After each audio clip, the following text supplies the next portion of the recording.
Hello प्यारे बच्चों, स्वागत है आप सभी का दीपांशु क्लासेस के इस यूट्यूब चैनल पर। मैं दीपांशु यादव आप सभी का अपने यूट्यूब चैनल पर हार्दिक स्वागत करता हूं।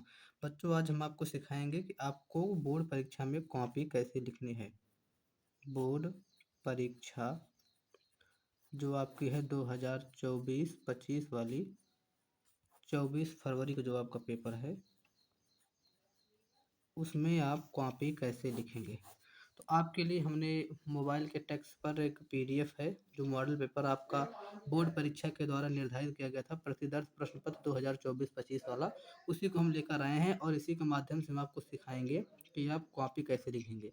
एक प्रकार से मान लीजिए डमी कॉपी आपके पास है, तो आप देखिए कॉपी कैसे लिखना है आपको। ठीक है, मान लीजिए कि आपके पास ये पेपर है और ये आपका कॉपी है। पेपर है आपका सामान्य हिंदी का, पूर्णांक आपका 100 नंबर का, 3 घंटे 15 मिनट समय आपके रहेंगे प्रश्न पत्र के लिए। निर्देश है कि प्रारंभ के जो 15 मिनट है वो परीक्षार्थी को प्रश्न पत्र पढ़ने के लिए निर्धारित रहते हैं। दूसरा इसमें निर्देश दिया गया है कि इस प्रश्न पत्र में कितने खंड हैं, 2 खंड हैं। सभी प्रश्नों का उत्तर आपको देना आवश्यक है।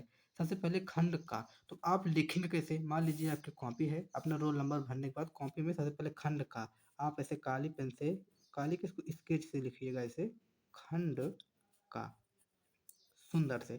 उसके बाद इसको ऐसे एक डिब्बे में बंद कर दीजिएगा या फिर आप इसको पटरी की सहायता से 2 पाई कर दीजिएगा। खंड का हो गया। अब खंड का में आप लिखेंगे प्रश्नोत्तर नंबर 1। देखिए प्रश्नोत्तर नंबर 1 है, यहाँ पर 1 नंबर लिखा गया है। प्रश्नोत्तर नंबर 1 आप ऐसे लिखेंगे, प्रश्नोत्तर नंबर 1, प्रश्नोत्तर नंबर 1, ऐसे करके आप लिखिए काले पेन से। प्रश्नोत्तर नंबर 1 अब आप लिखना, अब आप शुरू कीजिए उत्तर लिखना। प्रश्नोत्तर नंबर 1 में जो आप उत्तर लिखेंगे वो क्या लिखेंगे। जैसे प्रश्नोत्तर नंबर 1 क्या है कि शिक्षा का उद्देश्य निबंध के लेखक कौन है, तो आप लिखेंगे प्रश्नोत्तर नंबर 1 खंड नंबर का जो सही उत्तर है, उत्तर नंबर 2 आपका सही है, तो इसलिए का सेकंड ऑप्शन जो है संपूर्णानंद, संपूर्णानंद। तो इस प्रकार से आप लिखेंगे प्रश्नोत्तर नंबर 1 का पहला जो है शिक्षा का उद्देश्य, इसका राइट आंसर है ऑप्शन नंबर 2 संपूर्णानंद। फिर आप ऐसे लिखेंगे खा में आप लिखेंगे, खा है कि लल्लू लाल की रचना कौन है, तो इसमें से लल्लू लाल की रचना है प्रेम सागर, तो इसका भी ऑप्शन नंबर 2 सही है। आप लिखेंगे प्रेम सागर। 2 प्रश्नों के। अब इसी प्रकार से अगला देखते हैं। अगला क्या है, तीसरा प्रश्न इसमें लिखा गया है, कौन सा, गा वाला। तो आप यहाँ पर लिखेंगे गा प्रश्न है पर्दा कहानी के लेखक हैं, तो पर्दा कहानी यशपाल की रचना है, तो इसका जो ऑप्शन नंबर 4 है वो सही हो जाएगा, यशपाल। फिर अगला है घा प्रश्न कर रहा है आपसे आवारा मसीहा के रचनाकार कौन है, तो आवारा मसीहा के रचनाकार हैं विष्णु प्रभाकर। तो घा का पहला ऐसे लिखेंगे, घा का पहला विष्णु प्रभाकर। ठीक। फिर अगला है अंगा। अंगा वाला कह रहा है बाण भट्ट की आत्मकथा के लेखक कौन है, तो बाण भट्ट की आत्मकथा हजारी प्रसाद द्विवेदी हैं इसके लेखक, तो इसका जो राइट आंसर है वह है आई भी हजारी प्रसाद द्विवेदी। तो इस प्रकार से जो आपके 5 प्रश्न है प्रश्नोत्तर नंबर 1 के, जो 5 प्रश्न हुए आपके खंड नंबर के, खंड नंबर का प्रश्नोत्तर नंबर 1 जो 5 प्रश्न है, एग्जामिनर आपको इस प्रकार से ऐसे करते हुए एक एक एक एक और एक करके टोटल आपको 5 अंक एग्जामिनर इस प्रकार से आपको देगा। तो प्रश्नोत्तर नंबर 1 का खा गा घा आपने लिख दिया और 5 नंबर आपको इस प्रकार से मिल जाएंगे। अब हम चलिए शुरू करते हैं यहाँ से प्रश्नोत्तर नंबर 2 वाला। इसके आगे हम लिखते हैं प्रश्नोत्तर नंबर 2। चलिए पेज को पलटते हैं। अब यहाँ से आप अगला लिखेंगे प्रश्नोत्तर नंबर 2। अब आप दूसरी हेडिंग लगाएंगे यहाँ से। अब आप यहाँ से लिखेंगे हेडिंग अपनी दूसरी लगाएंगे प्रश्नोत्तर नंबर 2 की, ऐसे हेडिंग लगाइएगा प्रश्नोत्तर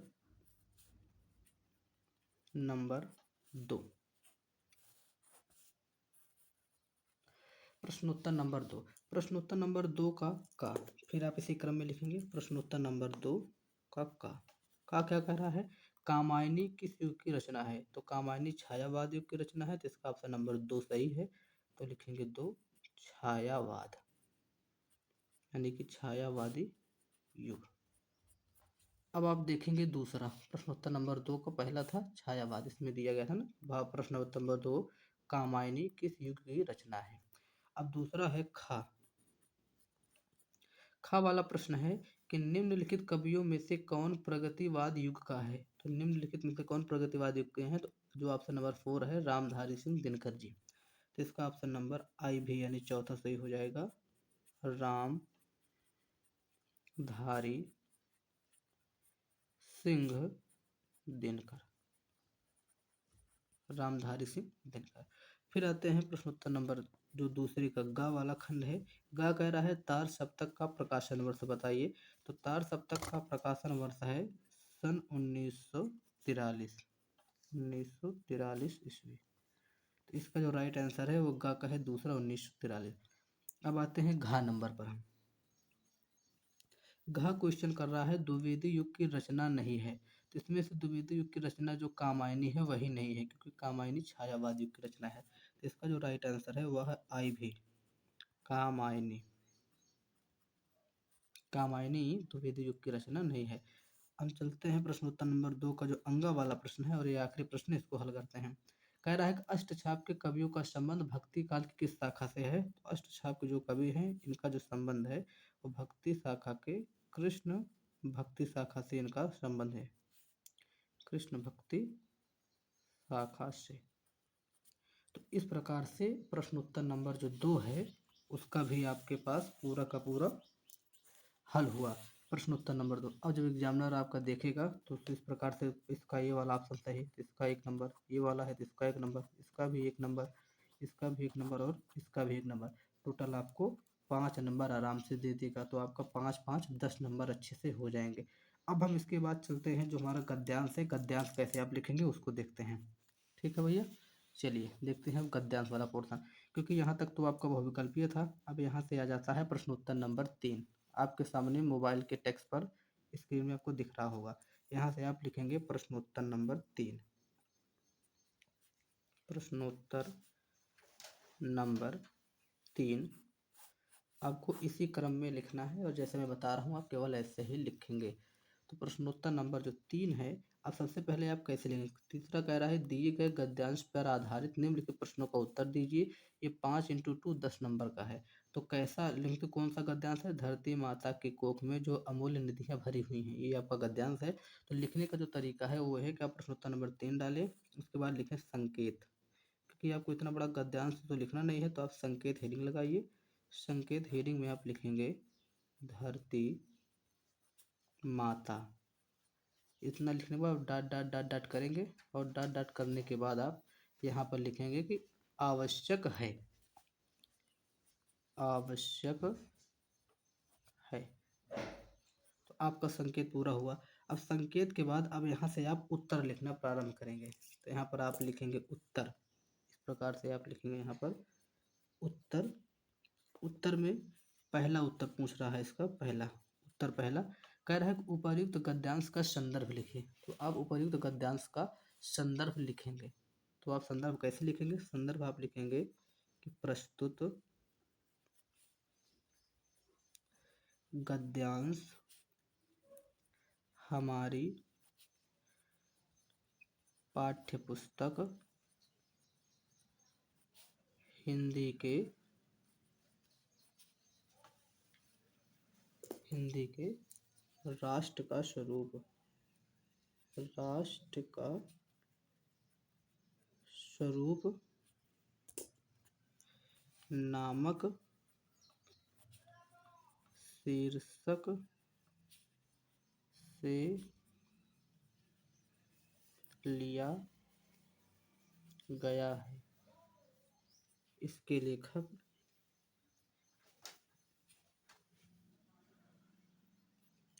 वासुदेव शरण अग्रवाल जी हैं। वासुदेव शरण अग्रवाल जी हैं। इस प्रकार से आपने प्रश्न उत्तर नंबर 2 का जो पहला प्रश्न है उपर्युक्त गद्यांश का संदर्भ लिखिए। तो आप इसी प्रकार से गद्यांश का संदर्भ लिखेंगे तो आपको संदर्भ के लिए 2 अंक जो निर्धारित किए जाते हैं वो आपको मिल जाएंगे। तो आप इसी प्रकार से जो संदर्भ वाला है संदर्भ लिखेंगे। फिर अगला है धरती वसुंधरा क्यों कहलाती है, तो आप इसका उत्तर लिखेंगे। इसका उत्तर यहाँ से है कि धरती माता की कोख में जो अमूल्य निधियाँ भरी हैं जिसके कारण वह वसुंधरा कहलाती हैं। तो इसका साफ साफ अर्थ यही है कि इसमें जो पूछा है प्रश्न कि धरती वसुंधरा क्यों कहलाती हैं, तो आप इसका उत्तर ही लिखेंगे कि धरती माता के कोख में अमूल्य निधियाँ भरी हुई हैं, इसी के कारण जो धरती है वह वसुंधरा कहलाती है। इतना आप आराम से लिख देंगे। फिर आप लिखेंगे, मैं देखिए ज़्यादा नहीं लिख रहा हूँ इसको, आपको बता दे रहा हूँ कि आप कॉपी में ऐसे ही लिखेंगे, क्योंकि मैं ज़्यादा लिखूंगा तो वीडियो बहुत ज़्यादा लंबा होता चला जाएगा। तो आप इतना मैं आपको बता दे रहा हूँ, आप उसको समझ जाइए। अब आप तीसरा नंबर हेडिंग लगाएंगे, तीसरा 3 नंबर लिखिए, उसमें लिखेंगे रेखांकित अंश की व्याख्या। तो रेखांकित अंश की व्याख्या आप कैसे करेंगे, तो आप तीसरा नंबर हेडिंग लगाकर लिखेंगे रेखांकित अंश की व्याख्या, फिर डैश लगाएंगे, ऐसे नीचे 2 पाई खींचेंगे। फिर आप लिखेंगे कि प्रस्तुत गद्यांश में, ध्यान से सुनिए क्या लिखना है आपको, कि प्रस्तुत गद्यांश में वासुदेव शरण अग्रवाल जी कहते हैं। अब आप लिखना है, प्रारंभ कीजिएगा कि धरती माता की कोख में अमूल्य निधियां भरी हैं। आप थोड़ा अपने हिसाब से बनाकर लिखेगा कि वासुदेव शरण अग्रवाल जी कह रहे हैं कि जो धरती माता है यानी पृथ्वी है, उनकी कोख में, कोख को आप गर्भ लिख सकते हैं कि उनके जो गर्भ में, उनके पेट में एक अमूल्य निधियां हैं जिसका कोई मूल्य नहीं है। जो अमूल्य निधियां हैं यानी सोना चांदी धन दौलत वगैरह जो उसको निधियां कहते हैं, जो अमूल्य निधियां भरी हैं, उन्हीं के कारण जो ये पृथ्वी है, ये धरती है, वह वसुंधरा कहलाती है। इसको आपको लिखना है किसमें, रेखांकित अंश की व्याख्या में। उससे कौन परिचित ना होना चाहेगा, यानी कि इस चीज से कौन परिचित नहीं होना चाहेगा, सभी चाहेंगे हम इससे परिचित हो जाएं। तो यही इतना इसका व्याख्या था, आप इतना व्याख्या लिख देंगे। उसके बाद चौथा प्रश्न कर रहा है पृथ्वी की देह को किसने सजाया है।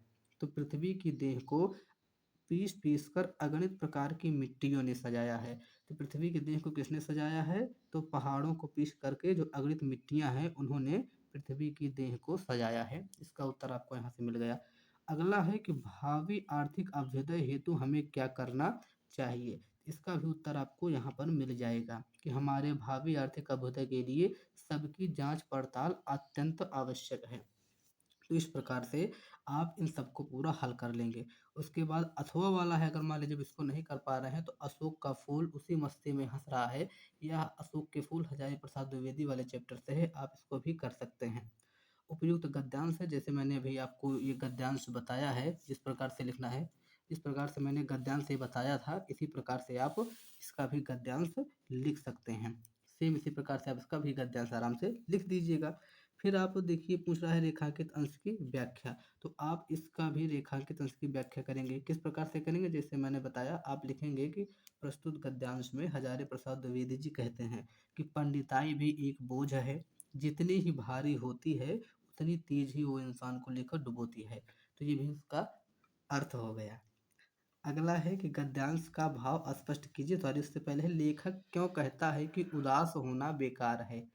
इसका उत्तर यहीं पर है, आप लोग कायदे से ढूंढ करके लिखिए, क्योंकि अब ज़्यादा वीडियो में लंबा नहीं खींचूंगा, आप इसी में से इसको भी ढूंढ सकते हैं। गद्यांश का भाव स्पष्ट करेंगे, आप उसको भी कर सकते हैं। गद्यांश की भाषा शैली पर आप विशेषता बताएंगे। ये जो भाषा है खड़ी बोली है, शुद्ध साहित्यिक खड़ी बोली, संस्कृत निष्ठ है, इसकी भाषा शैली है। अब हम बात करते हैं जो हमारा अगला प्रश्न है। अगला प्रश्न है प्रश्नोत्तर नंबर 4, दिए गए पद्यांशों के आधार पर इस प्रश्न की व्याख्या करनी है। पद्यांश आपका है कि दुर्बलता का ही चिन्ह विशेष शपथ है, पर अबला जन के लिए कौन सा पथ है। यदि मैं उकसाई गई भरत से होऊं, तो पति समान ही स्वयं पुत्र भी खोऊं। ठहरो मत रोको मुझे कहूँ सो सुन लो, पाओ यदि उससे सार उसे सब चुन लो। करके पहाड़ सा पाप मौन रह जाऊं, राई भर भी अनुताप न करने पाऊं। तो ये आपका पद्यांश है। अब पद्यांश में पूछ रहा है संदर्भ, तो आप संदर्भ कैसे लिखेंगे, संदर्भ आप उसी प्रकार से लिखेंगे। प्रस्तुत पद्यांश हमारी पाठ्य पुस्तक हिंदी के कैकेयी का अनुताप नामक शीर्षक से लिया गया है। कौन सा पाठ है, तो कैकेयी का अनुताप नामक पाठ से लिया गया है, जिसकी रचयिता, क्योंकि ये पद्यांश है तो आप यहाँ पर लिखेंगे रचयिता, जिसके रचयिता मैथिली शरण गुप्त जी हैं। इस प्रकार से आप लिखेंगे तो आपको इसका 2 अंक आराम से मिल जाएगा।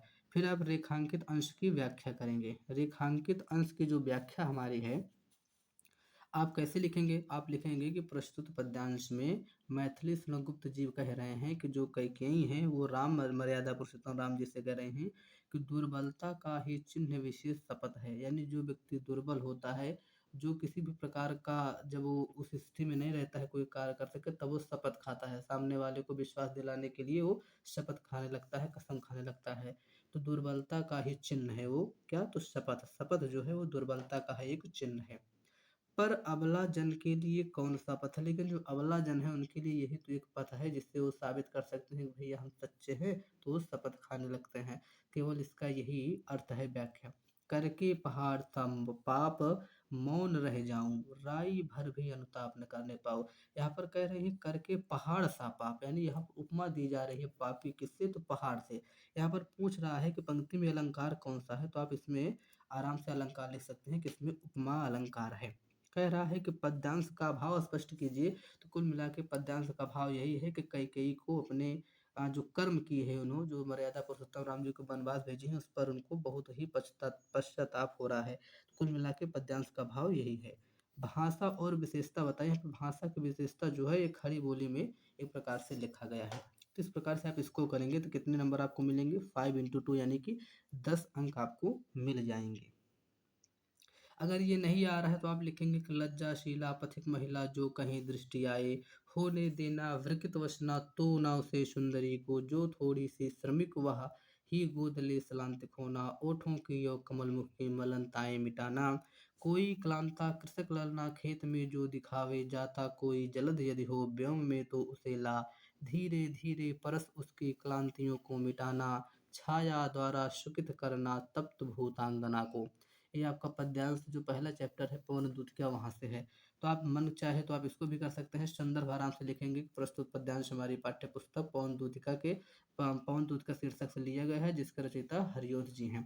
रेखांकित अंश की व्याख्या कर देंगे। राधा लज्जाशीला पथिक महिला के विषय में क्या कहना चाहती है? तो यही कह रही है कि जो लज्जाशीला महिला है, पवन से कह रही है कि आप उसके वस्त्रों को उड़ा मत देना क्योंकि वह लज्जाशील है। ओठों की और कमल मुख में अलंकार बताना है। तो कमल मुख है यानी कि जिसका मुख कमल के समान हो, यहाँ पर भी उपमा दी जा रही, तो यहाँ पर भी आपका उपमा अलंकार है। जलद और कृषक ललना का अर्थ बताना है। तो जलद का मतलब होता है बादल जिसके अंदर जल भरा हो, जलद है। कृषक ललना का मतलब होता है किसान की बेटी। तो आप यहाँ से 2-2 अंक लेते हुए 10 नंबर मिल सकते हैं आपको यहाँ से। अगला है प्रश्नोत्तर नंबर 5। प्रश्नोत्तर नंबर 5 कह रहा है कि निम्नलिखित में किसी एक लेखक का साहित्यिक परिचय देते हुए उनकी रचनाओं का उल्लेख कीजिए। तो इसमें कौन कौन से हैं? आचार्य हजारी प्रसाद द्विवेदी जी, एपीजे अब्दुल कलाम साहब और डॉक्टर वासुदेव शरण अग्रवाल। आपको बता दें कि हम आपको बताना चाहते हैं कि कल ही मैंने एक वीडियो बनाया है जीवन परिचय से संबंधित। कल मैंने एक वीडियो बनाया था, जीवन परिचय को लिखा है। कल मैंने जो वीडियो बनाया था उसमें मैंने 6 साहित्यिक परिचय के ऊपर चर्चा की है। 6 साहित्यिक परिचय पर मैंने चर्चा की है। तो 6 साहित्यिक परिचय हैं वो कौन कौन से हैं? तो अब फिर से मैं चर्चा कर दे रहा हूँ। 6 साहित्यिक परिचय जो हैं 3, 4, 5, 6। पहला है वासुदेव शरण अग्रवाल जी का। वासुदेव शरण अग्रवाल जी का जो आपको याद करना है। इसकी कल मैंने वीडियो बनाई है, आप जाकर के देख सकते हैं। दूसरे हैं हजारी प्रसाद द्विवेदी जी। हजारी प्रसाद द्विवेदी जी। तीसरे हैं APJ कलाम साहब, अब्दुल कलाम जी। इनका भी आप जीवन परिचय लिखेंगे। उसके बाद हरिओध जी हैं। मतलब इन सबको आपको याद करना है। अगर आप अच्छा को याद कर लेंगे तो आप पेपर में पक्का फोड़ के आएंगे। हरिओध जी है। उसके बाद मैथिली शरण गुप्त जी हैं। उसके बाद आप जयशंकर प्रसाद।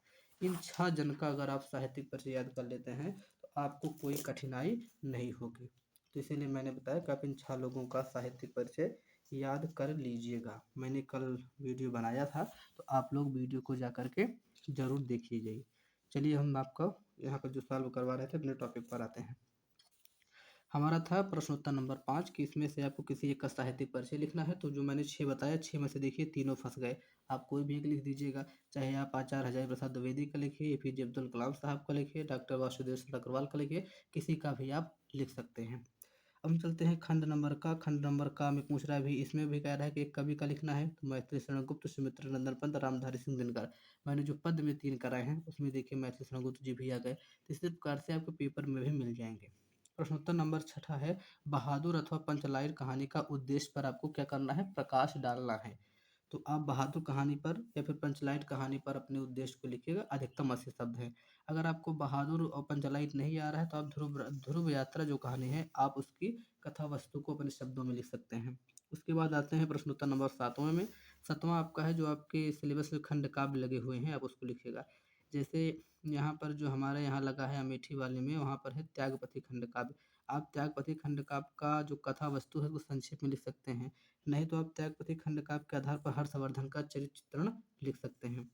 अब आ जाते हैं प्रश्नोत्तर नंबर 8 पर। इसमें कह रहा है कि आपको संस्कृत पद्यांशों का क्या करना है, कहाँ जो संस्कृत पद्यांश हैं उसको आपको लिखना है। गद्यांश है उनका आप संदर्भ लिखेंगे और उनका आप हिंदी अनुवाद करेंगे। तो आप इसको कैसे लिखेंगे आइए आपको हम बताते हैं कॉपी पर। तो आप कॉपी में सबसे पहले लिखेंगे खंड नंबर ख। आप लिखेंगे खंड ख। खंड खा लिख के ऐसे आप हेडिंग लगाएंगे। फिर आप उसमें लिखेंगे प्रश्नोत्तर नंबर 8। प्रश्नोत्तर नंबर 8, प्रश्नोत्तर नंबर 8। फिर आप लिखेंगे संकेत। संकेत में आप लिखेंगे कि महामना विद्वान, फिर ऐसे करते डैश डैश, फिर आप यहाँ पर लिखेंगे एवा शीत। एवा शीत इतना आप लिखेंगे। उसके पश्चात आप लिखेंगे क्या, संदर्भ। फिर आप हेडिंग लगाइएगा संदर्भ के। संदर्भ में आप लिखेगा कि प्रस्तुत गद्यांश हमारी पाठ्य पुस्तक संस्कृत दीर्घिका से लिया गया है। ये किस चैप्टर से है, तो महामना मदन मोहन मालवीय वाले से चैप्टर से है। तो आप संदर्भ इस प्रकार से लिख लेंगे। उसके बाद आपको क्या कह रहा है, हिंदी अनुवाद। तो आप व्याख्या मत लिखिएगा, आप हेडिंग लगाइएगा हिंदी अनुवाद की। हिंदी अनुवाद, और आप इसका हिंदी अनुवाद भी कर देंगे। तो आप संदर्भ लिखेंगे तो आपको संदर्भ के 2 अंक मिलेंगे, और आप अनुवाद करेंगे तो अनुवाद के आपको 5 मिलेंगे। टोटल आपको 7 अंक यहाँ से मिल जाएंगे। उसी प्रकार से आपको क्या करना है, जो खंड नंबर का है आप यहाँ पर लिखिएगा जो है प्रश्नोत्तर नंबर 8 का, यहाँ से हेडिंग लगा दीजिए का। फिर आप लिखिएगा प्रश्नोत्तर नंबर 8 का खा, यहाँ से ऐसे खा। खा वाले में आपको लिखना है कि दिए गए पद्यांश जो है उसका सह संदर्भ आपको क्या करना है, अनुवाद करना है। तो आप सह संदर्भ अनुवाद करेंगे, क्या करेंगे, चाहे आप पहला वाला अनुवाद करें चाहे आप दूसरा वाला अनुवाद करें। मान लीजिए आपको पहला करना है तो आप ऐसे लिखेंगे खंड नंबर का, फिर लिखेंगे संकेत। संकेत में आप क्या लिखेंगे, संकेत में लिखेंगे नमे रोचते भद्रम, ऐसे डॉट डॉट करते हुए, फिर लिखेंगे भविष्यति, इतना लिखेंगे। फिर आप इसमें कह रहा है संदर्भ और हिंदी अनुवाद। तो आप आराम से हेडिंग लगाइएगा संदर्भ की। संदर्भ में लिखिएगा कि प्रस्तुत पद्यांश हमारी पाठ्य पुस्तक संस्कृत दीर्घिका के जातक कथा नामक शीर्षक से लिया गया है। तो उसके बाद आप संदर्भ इस प्रकार से लिखेंगे। फिर आप लिखेंगे हिंदी अनुवाद, यानी इसका हिंदी अनुवाद। आप इसका हिंदी अनुवाद लिख दीजिएगा कि नमे रोचते भद्रम वा उलूकस्य विशेषणम अक्रुधस्य मुखम पश्यम कथा क्रुद्धो भविष्यति। आप इसका हिंदी अनुवाद करेंगे तो आपको 5 नंबर मिलेंगे। संदर्भ के लिए तो आपको 2 नंबर मिले ही हैं। चाहे आप इसको कीजिएगा, और अथवा में आपको एक और दिया गया है कि परोक्षे कार्यहंतारम प्रत्यक्षे प्रियवादिनम वर्ज एततादृशम मित्रम विष्कुंभम पयोमुखम। चाहे आप इसको कर दीजिएगा, तो आप दोनों में से कोई कर सकते हैं। तो इस प्रकार से आपका प्रश्नोत्तर नंबर 8 तक कंप्लीट हो जाता है। अब आगे आप लिखेंगे प्रश्नोत्तर नंबर 9 से। प्रश्नोत्तर नंबर 9 से सरल आ जाते हैं, तो हम आपको बता देते हैं प्रश्नोत्तर नंबर 9 से आपको कैसे करना है। आराम से आप लोग बिंदास हेडिंग लगाइए प्रश्नोत्तर नंबर 9। ऐसे लिखेंगे आप प्रश्नोत्तर नंबर 9। इसको आप ध्यान से देखिएगा को कैसे करना है प्रश्नोत्तर नंबर 9 वाला पोर्शन, ठीक है। यहाँ से कह रहा है कि निम्नलिखित वाक्यों में किसी एक का आपको अर्थ लिखना है और वाक्य प्रयोग करना है। आपके पास 4 ऑप्शन दिए गए हैं, मतलब 4 दिया गया है। एक है तलवार की धार पर चलना, एक है टका सा जवाब देना, एक है दाल में काला होना, एक है नमक मिर्च लगाना। तो इसमें से आप किसी एक का लिखेंगे। तो जैसे मान लीजिए आपको आ रहा है चौथा वाला कि नमक मिर्च लगाना, तो आप कैसे लिखेंगे देखिए। आप ऐसे हेडिंग लगाएंगे प्रश्नोत्तर नंबर 9, तो उसके बाद आप लिखेंगे इसमें चौथा, ऐसे प्रश्नोत्तर नंबर 9 चौथा। सबसे पहले लिखेंगे नमक मिर्च लगाना। फिर आप लिखेंगे यहाँ पर अर्थ, क्योंकि पूछ रहा है कि इसका अर्थ लिखना है, तो ऐसे आप लिखेंगे अर्थ। इसका अर्थ होता है चापलूसी करना, चापलूसी करना। तो ये तो हो गया इसका अर्थ। फिर आप दूसरे हेडिंग लगाएंगे वाक्य प्रयोग, वाक्य प्रयोग, वाक्य प्रयोग। तो वाक्य प्रयोग में आप कुछ भी बनाकर लिख सकते हैं कि वह किसी के बारे में बहुत ज़्यादा नमक मिर्च लगाकर बता रहा था, नहीं चापलूसी कर रहा था। तो आप जब लिखेंगे अर्थ तो आपको मिल जाएंगे कितने नंबर, 1 नंबर। ये लिखा गया है 1, तो यहाँ से मिलेंगे आपको 1 नंबर।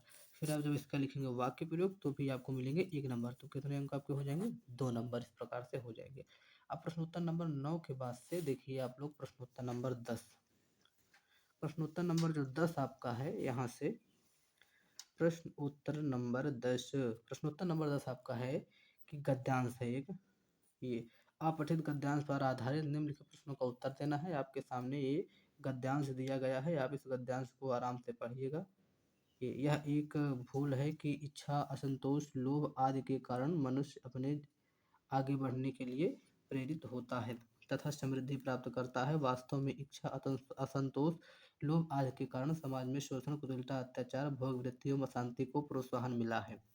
लोभ के कारण एक मिल खोलकर शोषण की चक्की चलाई जा रही। हमें इच्छाओं का दमन नहीं करना है, बल्कि उनका उत्तरीकरण करना है। समन हो या उन्हें स्वस्थ दिशा में देना है। इस प्रकार से आप पूरा इसको पढ़ेंगे। और केवल 3 ही प्रश्न आपके सामने दिए गए हैं। पहला है लेखक के अनुसार इच्छा, लोभ आदि का क्या परिणाम है। इसका आप जब उत्तर लिखेंगे तो आपको 1 नंबर मिल जाएंगे। और आदर्शों की रक्षा के लिए आपको मिलेंगे 2 नंबर। और जो तीसरा है इसका आपको मिल जाएंगे 2 नंबर, तो आपको 5 नंबर यहाँ से मिलेंगे। इसको आप कर लीजिएगा। फिर प्रश्नोत्तर नंबर 11 है, यहाँ से बहुत अच्छे अच्छे प्रश्न आते हैं। इसको आप जरूर से जरूर करिएगा, इसको आप छोड़ने का प्रयास ना कीजिएगा। यहाँ से जो आपके प्रश्न आते हैं ये सब बहुत ही इम्पोर्टेंट होते हैं। जो प्रश्नोत्तर नंबर 11 से प्रश्न आपके बनते हैं, प्रश्नोत्तर नंबर 11 से जो प्रश्न बनते हैं ये सब महत्वपूर्ण है। जब आप इनको करेंगे तभी आप हिंदी में 95 प्लस नंबर लाने के काबिल बनेंगे। तो यहाँ से जो है तो आप ऐसे लिखेंगे प्रश्नोत्तर नंबर 11। 11 का आप ऐसे लिखेंगे पहला। 11 का पहला, पहला इसमें कह रहा है कि वसन और व्यसन, इनका आपको अर्थ बताना है। तो वसन का मतलब होता है वस्त्र, व्यसन का मतलब होता है आदत। तो पहला का ऑप्शन कौन सा सही है, तो ऑप्शन नंबर सी सही है। तो आप लिखेंगे वस्त्र और आदत। इस प्रकार से आप लिखिए। फिर दूसरा आपका है इसी में से कि अम्बुज और अम्बुद का अर्थ बताना है। तो अम्बुज का मतलब होता है कमल, अम्बुद का मतलब होता है बादल। तो इसका कौन सा ऑप्शन सही, ऑप्शन नंबर सी सही हुआ, कमल और बादल। तो इस प्रकार से आपको 1 नंबर और 1 नंबर दोनों के मिल जाएंगे। आते हम खा वाले पर। ये तो रहा प्रश्नोत्तर नंबर 11 का क। अब हम देखते हैं प्रश्नोत्तर नंबर 11 का खा। प्रश्नोत्तर नंबर 11 का जो खा है उसमें कह रहा है कि निम्नलिखित शब्दों में से किसी एक शब्द का आपको क्या करना है, 2 अर्थ बताना है। चाहे आप अंबर का बताएं, चाहे पट का बताएं, चाहे विधि का बताएं, चाहे नाग का बताएं। तो मान लीजिए आपको बताना है अंबर का 2 अर्थ। तो ऐसे आप हेडिंग लगाएंगे कि प्रश्नोत्तर नंबर 11 का खा, प्रश्नोत्तर 11 का खा। खा में आपको बताना, मान लीजिए पहला, तो आप ऐसे लिखेंगे पहला अंबर, अंबर, अंबर लिखेंगे। फिर आप लिखेंगे अंबर, फिर सीखेंगे 2 अर्थ, ऐसे हेडिंग लगाएंगे 2 अर्थ। तो अंबर के आपके जो 2 अर्थ हैं वो क्या हैं, पहला है आकाश, दूसरा है वस्त्र। तो आपको मिले कितने नंबर यहाँ से, 1 नंबर आपको इसके मिल जाएंगे। क्लियर। तो इस प्रकार से आप लिखेंगे। फिर आप ग वाला लिखेंगे। ग वाला जो कह रहा है वो कह रहा है यहाँ से ग, कि निम्नलिखित वाक्यांशों के लिए एक शब्द का चयन करके बताइए जो आंखों के सामने हो। आपके सामने प्रश्न है कि जो आंखों के सामने हो उसे हम क्या कहेंगे। तो नेत्र सम्मुख, प्रत्यक्ष, आंख के आगे या प्रत्येक आंख। तो जो आंखों के सामने होता है उसे हम लोग कहते हैं प्रत्यक्ष। तो इसका ऑप्शन नंबर बी हो जाएगा राइट, प्रत्यक्ष। अगला है कि जानने की इच्छा रखने वाला, जो जानने की इच्छा रखता है उसको हम कहते हैं जिज्ञासु। तो आप लिखेंगे प्रश्नोत्तर नंबर 9 का दूसरे का सी, जिज्ञासु। फिर घ वाला लिखेंगे, यहाँ से कह रहा है कि निम्नलिखित में से किसी दो वाक्यों को क्या करना है, शुद्ध करना है। तुम कुर्सी पर बैठे हैं, तो ये गलत है, इसका सही होगा तुम कुर्सी पर बैठे हो। एक हो गया। दूसरा है इस सरोवर में अनेकों कमल खिले हैं, तो इसका जो शुद्ध होगा वो होगा इस सरोवर में अनेक कमल खिले हैं। सम्मेलन में कवित्री ने भाग लिया, तो सम्मेलन में कवित्री नहीं होता है, कवयित्री होता है। क्योंकि कवित्री जो है वो अशुद्ध शब्द है, कवित्री जो शुद्ध शब्द है वो होता है कवयित्री। कवयित्री ये होता है शुद्ध शब्द। तो आप लिखेंगे कवित्री। तो कहे उसके बाद चौथा है कृपया अनुमोदन करने की कृपा करें। तो यहाँ पर जब कृपया पहले लगा है तो आखिरी में कृपा ना होगा, इसका हो जाएगा कृपया अनुमोदन करें, समापन। उसके बाद आ जाते हैं हम प्रश्नोत्तर नंबर 12। प्रश्नोत्तर नंबर 12 क्या कह रहा है कि वीर रस अथवा हास्य रस का स्थायी भाव लिखे और उदाहरण लिखिए। तो चलिए हम देखते हैं प्रश्नोत्तर नंबर 12 आप कैसे हल करेंगे। यहाँ से प्रश्नोत्तर नंबर 12 आपके सामने प्रश्न रहा। प्रश्नोत्तर नंबर 12 आप ऐसे लगाएंगे हेडिंग प्रश्नोत्तर नंबर 12 के। प्रश्नोत्तर नंबर 12 आप थोड़ा अच्छे से लिखिएगा, मुझे जल्दी लिखना है इसलिए हम थोड़ा तेज से लिख रहे हैं। प्रश्नोत्तर नंबर 12 का कह रहा है कि वीर रस अथवा हास्य रस का स्थायी भाव लिखिए। मान लीजिए आपको आ रहा है वीर, तो आप ऐसे का लिखेंगे, फिर लिखेंगे वीर रस ऐसे। अब अस्थाई भाव का मतलब एक प्रकार से परिभाषा है, तो आप स्पष्ट वीर रस की परिभाषा लिखेंगे कि जब उत्साह नामक अस्थाई भाव विभाव तथा अनुभाव से संयोग होता है तब वीर रस की निष्पत्ति होती है। उसके बाद आप उदाहरण क्या लिखेंगे, इसका उदाहरण आप लिख देंगे कि साज चतुरंग शयन अंग में उमंग भरे। साज चतुरंग शयन अंग में उमंग भारी, सरजा शिवाजी जंग जीतन चलत है। सरजा शिवाजी जंग जीतन चलत हैं। आप चाहे इसको लिखिए और चाहे आप लिखिए बुंदेले हर बोलों के मुख, हमने सुनी कहानी थी खूब लड़ी मर्दानी, वा तो झांसी वाली रानी थी। आप कुछ भी लिखिए। तो यहाँ से आपको जो 2 नंबर मिलना है, एक नंबर आपकी परिभाषा का मिल जाएगा और एक नंबर आपके मिल जाएंगे किसके, तो उदाहरण के मिल जाएंगे। इस प्रकार से आपको कितने मिल जाएंगे, 2 नंबर आपको आराम से मिल जाएंगे। तो इस प्रकार से आप जब लिख लेंगे वीर रस वाला, फिर उसके बाद आप लिखेंगे किसका, सलेश अथवा उत्प्रेक्षा अलंकार में किसी एक का लिख लेंगे, दोहा अथवा सोरठा में किसी एक का लिख लेंगे। फिर आप लिखेंगे बैंक में खाता खोलने के लिए जो आपका होता है प्रबंधन को आवेदन पत्र, तो आप उसको भी लिखेंगे। तो अगला आपका प्रश्न उत्तर नंबर 13 है कि बैंक में खाता खोलने के लिए बैंक प्रबंधन के लिए आपको आवेदन पत्र लिखना है। कितने अंक का है, 6 अंक का है, आप लिख लीजिएगा। शहर, इसको न लिखना हो तो आप शहर में फैली संक्रामक बीमारी की तरफ जिलाधिकारी जी को अपने प्रति ध्यान आकर्षित करने के लिए आप आवेदन पत्र लिख दीजिएगा। इतना सब करने के बाद आपका सबसे लास्ट वाला जो प्रश्न होता है वो होता है प्रश्न उत्तर नंबर 14, जो लिखना होता है निबंध।